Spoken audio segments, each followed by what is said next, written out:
When you think about diffusing a bomb, the instructions always focus on this absolute clinical precision. Right, like total calm. Control the situation. Exactly. You identify the threat, you study the wiring, you find the red wire, and you snip it. You make the danger go away. Yeah, and that entire protocol relies on, well, a fundamental instinct for self-preservation. Right.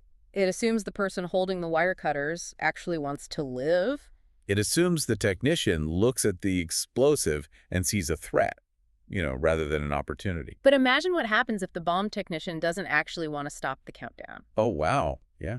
What if they look at that ticking timer, look at the sheer, unadulterated chaos it's about to unleash, and realize they're utterly fascinated by the destruction? Like they want to be caught right in the center of the shockwave. Exactly. They don't want to run. They want to embrace the blast. That psychological pivot is just terrifying. Yeah. I mean, moving from self-preservation to a self-destructive obsession completely flips the script of human instinct. It really does. The threat itself becomes the desire. Right. The danger isn't something to run from anymore. It becomes this undeniable gravitational pull. And that is exactly the psychological minefield we are walking into today. So welcome to the deep dive, everyone. We have a lot to cover today. We really do. We are looking at a stack of incredibly intense sources today, excerpts, character backstories, and the official blurb from a novel. It's called Hunt the Villain, right? Yes, Hunt the Villain, which is book 2 in the Kiss the Villain series by New York Times bestselling author Rina Kent. It's a heavy one. Oh, absolutely.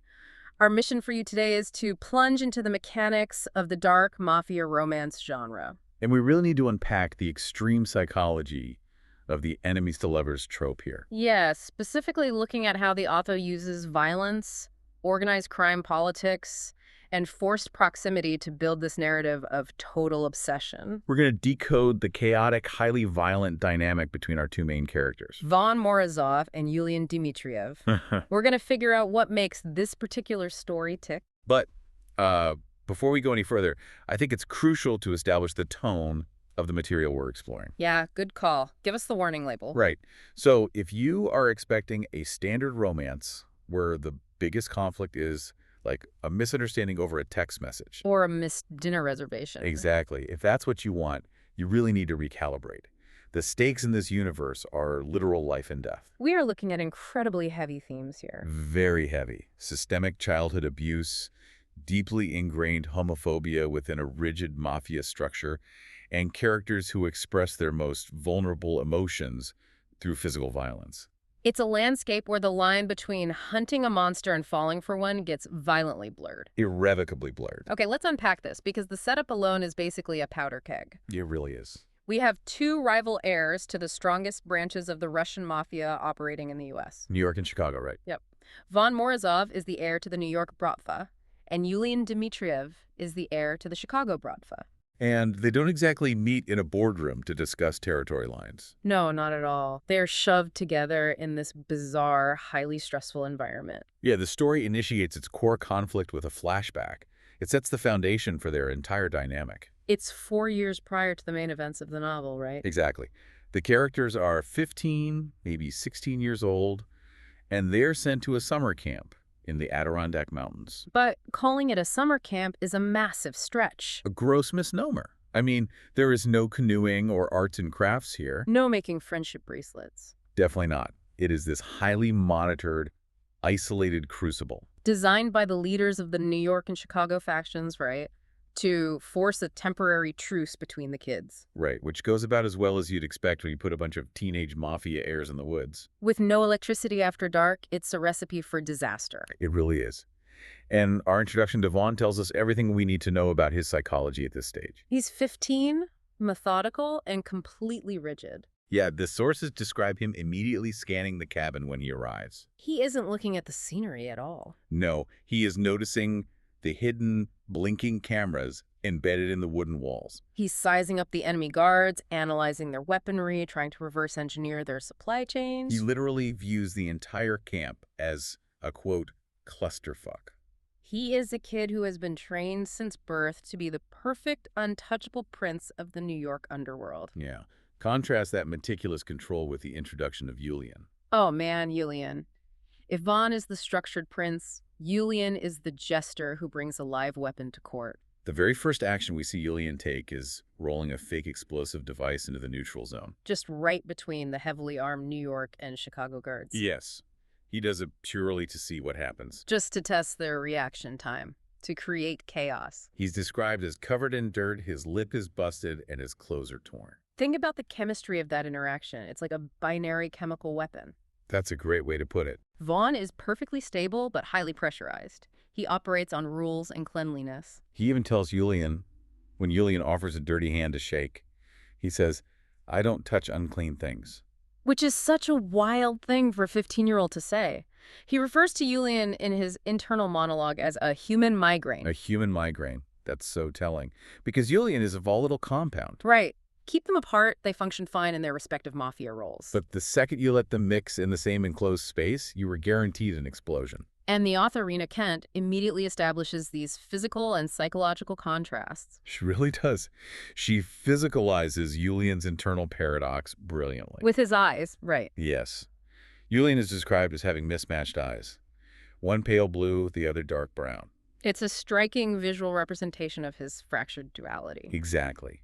He is both the aggressive, chaotic hunter throwing fake bombs and a deeply wounded victim. And that backstory is so critical. We have to talk about what happened when he was 7. Yeah, behind all that chaotic energy, there's severe trauma. When Yulian was just 7 years old, his own father, Yaroslav, the head of the Chicago Bratva, abandoned him. During a literal assassination attempt. He left a 7-year-old child behind to fend for himself against armed assassins, just so he could save himself. That single event defines Yulian's entire operational protocol for the rest of his life. It has to, right? How do you recover from that? You don't, really. His chaotic exterior is a highly cultivated survival mechanism. He learned at 7 that the people supposed to protect you will just leave you to die without a second thought. So he makes himself impossible to ignore. He makes himself a problem. Exactly. He takes up all the oxygen in the room so he cannot be forgotten. Which brings us to the inciting incident of their entire dynamic at this camp. The mud fight. Yes, they're having this brutal, petty mud fight in the woods.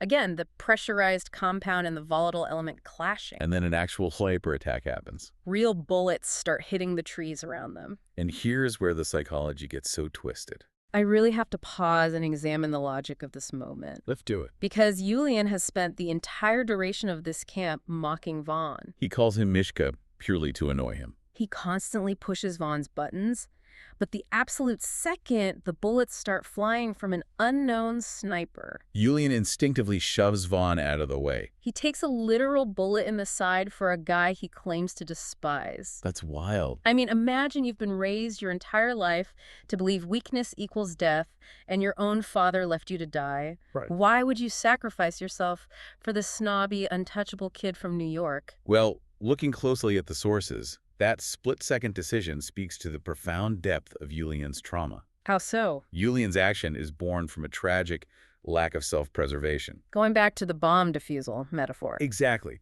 Because of his father's abuse and abandonment, Yulian fundamentally believes his own life has very little value. He thinks he's expendable. Yes. But he looks at Vaughn, this perfect, structured, beloved son whose parents actually care about him. Vaughn represents a clean, untainted future. And Yulian subconsciously decides that Vaughn's life is worth more. Wow. He protects the perfect boy because he views himself as collateral damage in the grand scheme of the Mafia. That is incredibly dark. And it forces Vaughn into the one situation he hates more than anything. Being out of control. Yes, being completely out of control and owing a life debt. So they manage to escape the shooters and hide in a dark, freezing cave. And Vaughn, this 15-year-old kid who explicitly stated he hates getting his hands dirty, Is forced to perform what he dubs Operation Frankensteining on Yulian. he has to dig a bullet out of Yulian's flesh using sanitized scissors in the pitch black. That cave sequence acts as the psychological crucible for the entire series. It really changes everything. It instantly pivots the boys from a performative, inherited Mafia rivalry to a genuine, desperate trauma bond. Because inside that cave, they're stripped of their titles. No heavily armed guards, no crushing expectations from their fathers. It is literally just two terrified boys bleeding in the dark. The vulnerability is entirely forced upon them. And the adrenaline of surviving a near-death experience culminates in their first intense stolen kiss. Which Yulian initiates. Right. Why do you think he does that in that specific moment? It reads almost as a way to physically anchor himself to the one person who didn't abandon him when the chaos started. He didn't leave him behind like his dad did. Exactly. Huh. But of course, one stolen kiss in a freezing cave doesn't lead to a happily ever after. Oh, definitely not in this genre. Fast forward 4 years, and that trauma bond doesn't heal at all. It mutates. It turns into full-blown toxic warfare. The timeline jumps to the present day at a university called King's U. And the geography of the conflict shifts from neutral territory to a deeply contested one. Because Yulian intentionally transfers directly into Vaughn's territory in New York. Right. They're now college-aged and leading rival campus factions. The Serpents, led by Yulian, and the Heathens, which Vaughn is a central part of. And Yulian has elevated provocation to an absolute art form. It is way beyond simple provocation. It is a relentless, obsessive campaign of psychological warfare. He is literally counting the exact days, hours, and minutes since they last interacted. He sends Vaughn this barrage of text messages. And he knows Vaughn despises the lack of control, but Yulian gets off on the rare, angry, blue tick replies. He just wants the digital confirmation that Vaughn is looking at his words. Exactly, but then Yulian escalates the conflict to a level that completely shatters the status quo. The ultimate violation of boundaries. The sources detail how Yulian successfully seduces and sleeps with Vaughn's long-term girlfriend, Danica. Wait, we really have to stop and look at the mechanics of this because it is emotional arson. It's so calculated. He literally sleeps with the guy's girlfriend just to force a reaction. And he doesn't even try to hide it. No. After the act, he intentionally leaves a smudge of red lipstick on his own face. And walks into a fancy event and confronts Vaughn. He wants Vaughn to see the evidence. I mean, why go after Danica? What does she represent in this psychological chess match? Danica is a symbol. For Vaughn, Danica represents normalcy. She's his tether to the outside world. Right. She is his attempt to assimilate into clean, high society life, far away from the blood and dirt of the Prafa. So by taking her, Yulian isn't just committing a standard act of infidelity or betrayal. Not at all. He is systematically dismantling Vaughn's illusion of a clean life. He is proving to Vaughn that no matter how perfectly he constructs his world, Yulian can and will contaminate it. And there is a massive revelation provided by a side character that recontextualizes this entire campaign. Cyrus, right. Yulian's highly logical friend. Yes. Cyrus eventually corners Vaughn and reveals the actual motive behind Yulian's madness. Because it's not just random cruelty. No. Cyrus tells Vaughn that Yulian isn't just being malicious for the adrenaline rush. Yulian is operating under the deeply ingrained belief that Vaughn abandoned him after that incident in the cave 4 years ago. The narrative explores how perspective warps memory here. Because Yulian took the bullet, Vaughn did the surgery. And Yulian woke up alone. Oh, wow. So he thinks Vaughn just left him there. He believes Vaughn simply walked out of the cave, went back to his perfect prince lifestyle in New York, and threw Yulian away like garbage. Just like his father did. Exactly. So this entire reign of terror at King's U is a twisted, protracted form of revenge. But let's look at the textual evidence, because I can't just accept that this is merely a tragic misunderstanding. What do you mean? Like, Yulian isn't just a sad puppy acting out for attention. He clearly enjoys the toxicity. Oh, he's definitely an adrenaline junkie. He thrives on the friction. When he confronts Danica and realizes she's essentially just a social climber using Vaughn for status. He doesn't feel guilty at all. Not for a second. He explicitly thinks about how much he wants to pull Vaughn down into the dirt with him. He wants to drag the prince off his high horse. And prove that Vaughn's rigid moral high ground is a total facade. That assessment aligns perfectly with the psychology of a vengeful stalker dynamic. Right, because he's inflicting pain on purpose. Yulian is a profoundly wounded child acting out, but he's executing his pain using the tools of an apex predator. He operates under this damaged framework that negative, violent attention is infinitely better than abandonment. By destroying Danica Vaughn's meticulously chosen prop for normalcy, Yulian forces Vaughn to look at him. He transforms himself into an obstacle that the methodical Vaughn cannot simply organize away. And the strategy completely works. It totally does. The text gives us this incredibly revealing micro-expression right after the lipstick incident. It's such a visceral scene. Vaughn is standing with Danica, trying to maintain his icy composure. And she reaches out and touches his arm. Right. Vaughn looks down at her arm. His brain registers that this is the exact physical space where Yulian's hands were recently placed. And without even realizing he's doing it, Vaughn violently jams his thumb into Danica's arm. It's this shocking moment. It really is. It's where Vaughn's deeply repressed jealousy, rage, and obsession bubble up and just break the surface. It perfectly illustrates the dichotomy of Vaughn's internal state. He presents to the world as this icy, untouchable mafia heir. But underneath the tailored suits, he is absolutely boiling. And the author includes a highly symbolic physical detail to cement this. The keychain. We have to talk about the keychain. Yes. Vaughn carries the actual physical bullet he dug out of Yulian's side in the cave on a keychain. He has been carrying it in his pocket for 4 years. It is a secret physical totem of his own obsession. He tells everyone in his life that he hates Yulian Dimitriev. He projects total indifference. But every single day, he reaches into his pocket and touches a piece of metal that was inside Yulian's body. During a near-death experience, it's so intense. It serves as a tangible anchor to his trauma and his hidden forbidden desires. But as the narrative progresses, it becomes clear that emotional arson and symbolic keychains eventually require a physical outlet. Right. When texts, passive-aggressive betrayals, and mind games are no longer sufficient to bridge the gap. They abandon the social niceties entirely. Which transitions us into one of those prominent themes in these sources. Violence acting as a love language. The dynamic between these two is aggressively, constantly physical. They literally cannot exist in the same room without throwing punches, choking each other, or pinning each other to the floor. The utilization of violence as a proxy for emotional vulnerability is a major hallmark of the dark romance genre. Why do you think that is? Well, consider their upbringing. You have two young men raised in ultra-violent, hyper-masculine, deeply homophobic mafia environments. Neither character is equipped with the emotional vocabulary to sit down in a coffee shop and talk about their feelings. Exactly. They can't just say, I care about you and I feel abandoned. It simply isn't an option. So they use hand-to-hand combat to establish physical contact. It allows them to touch each other, to be intensely intimate, without surrendering their cultivated, hardened personas. Here's where it gets really interesting for me, though. Okay, what stood out to you? It's where the text subverts our expectations of who the villain actually is. Yes.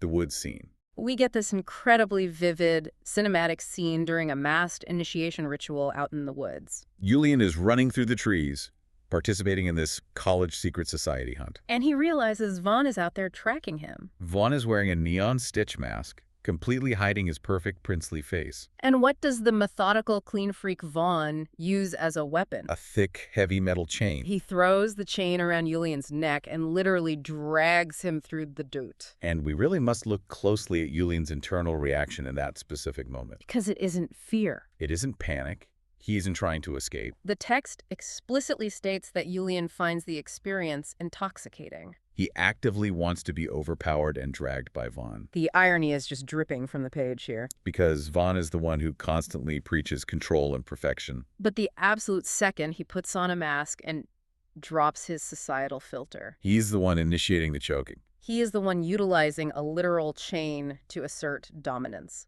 Vaughn's internal dam breaks.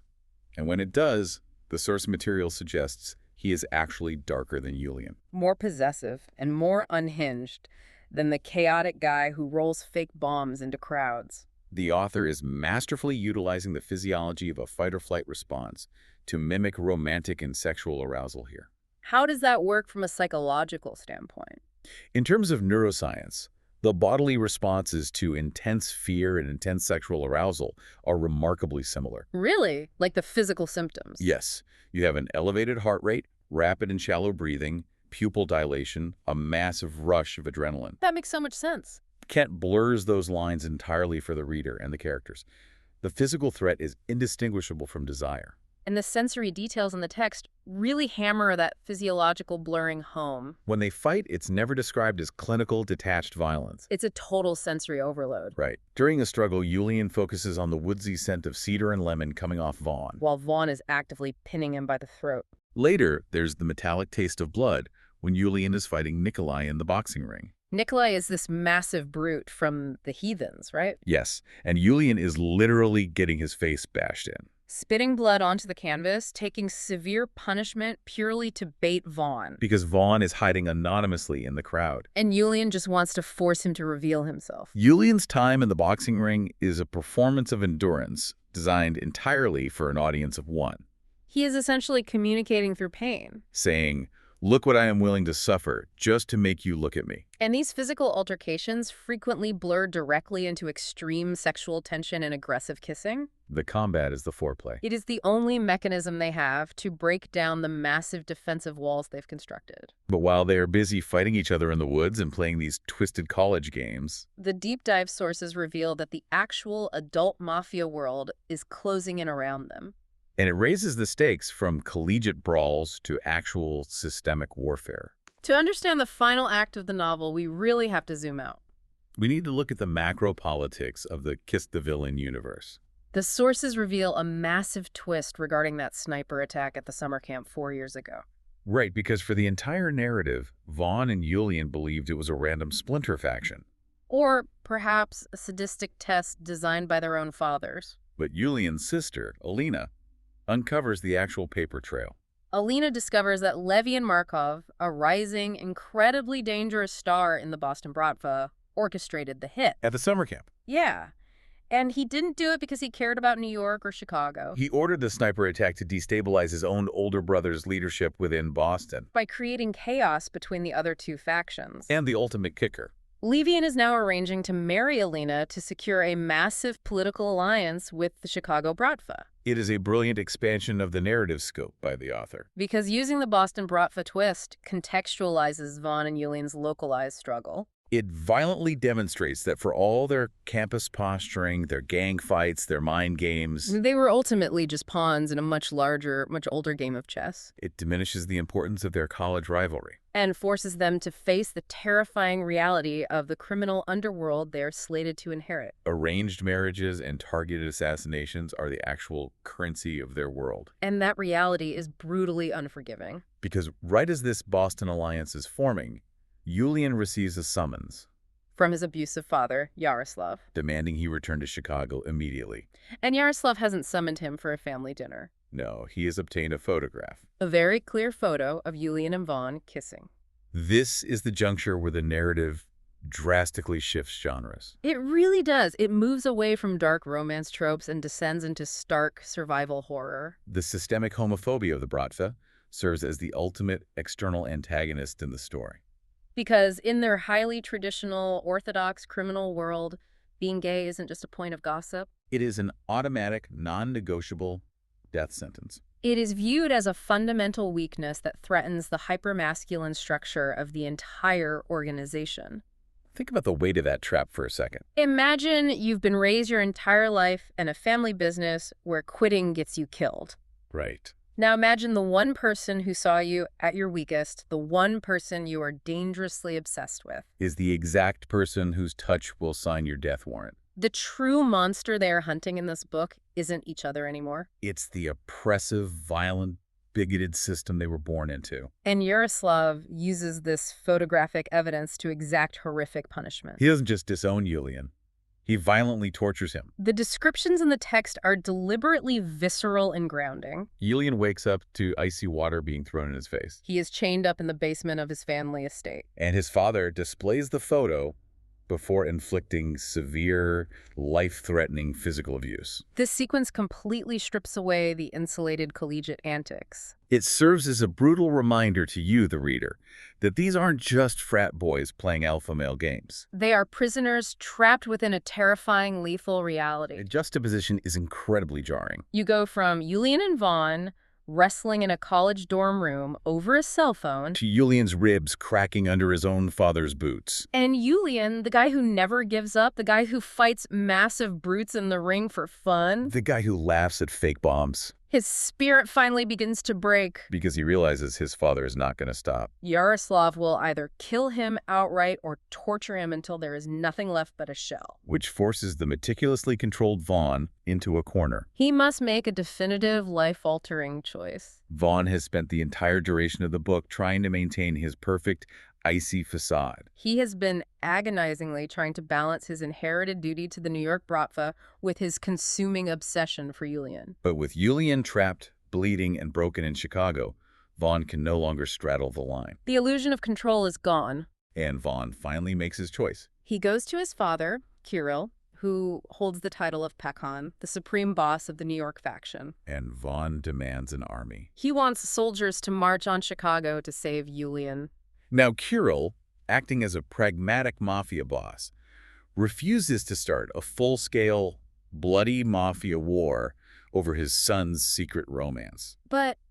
And I love this detail so much because it highlights such a distinct difference in their upbringings. Vaughn's parents don't actually leave him hanging. No. His dad, the Pecan, and his mom, who happens to be a highly lethal ex-Spetsnaz sniper. They agree to join him on a highly covert, highly illegal rescue mission. This specific plot point highlights a crucial thematic difference between the two mafia families. It explores the concept of blood loyalty versus actual familial love. Because Yulian's father is the monster actively torturing him and abandoning him to the wolves. While Vaughn's parents, despite being ruthless, calculated mafia leaders who order executions. They value their son's heart and humanity enough to risk their own lives. And the stability of their empire. Just to help him save the man he loves. So we get this incredible high-octane climax. Vaughn breaches the Dimitriev estate in Chicago. He kicks in the door to the basement, expecting to find Yulian completely ruined. Begging for mercy or dead. And what does he find?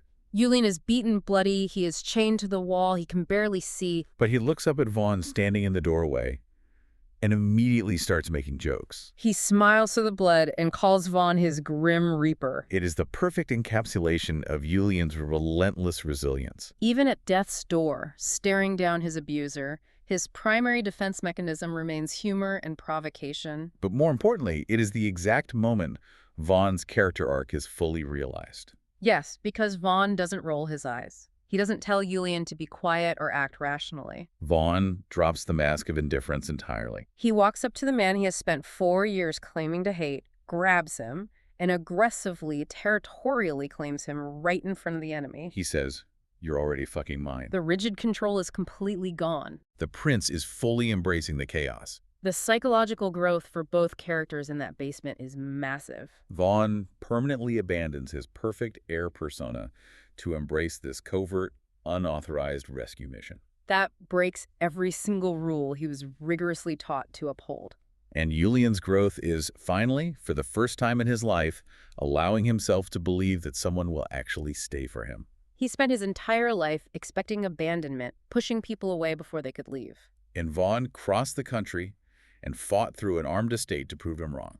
So, when we step back and look at the entire narrative arc, what does this all mean? The irony of the story is just brilliant. We start the timeline with Vaughn at 15 years old, staring down his nose at Yulian, claiming he despises him. Offering him a handkerchief because he flat out refuses to touch unclean things. And the main conflict ends with Vaughn happily covered in Yulian's blood. Standing in the middle of a conquered estate, claiming this chaotic, violent disaster of a human being as his own. He literally hunted the villain, tracked him down, only to realize he desperately wanted to keep him. The author executes a phenomenal subversion of traditional mafia romance tropes here. Usually the genre relies heavily on a power imbalance, right? Yeah, the dominant, wealthy mafia swooping in to save a helpless, innocent civilian from the horrors of the underworld. But here, Kent flips the script entirely. We have two apex predators. They were both born into the violence. They're both incredibly dangerous in their own right. And they are saving each other from the very ecosystem that created them. They don't magically escape the mafia to go live a normal life. They conquer their corner of it together. And we see the reality of that in the epilogue. The sources show us a glimpse of their life 1 month later. They haven't run away to a quiet farm in the Midwest to pretend to be normal. No, they're back in their element,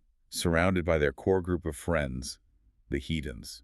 But they are out. They are accepted by their peers. And they are openly, unabashedly talking about being husbands and soulmates. All while still actively navigating their complex roles as future mafia leaders. It's a highly pragmatic happily ever after that stays true to the tone of the book. They haven't erased their dark natures or suddenly become pacifists. They have simply found the one person whose specific brand of darkness perfectly complements their own.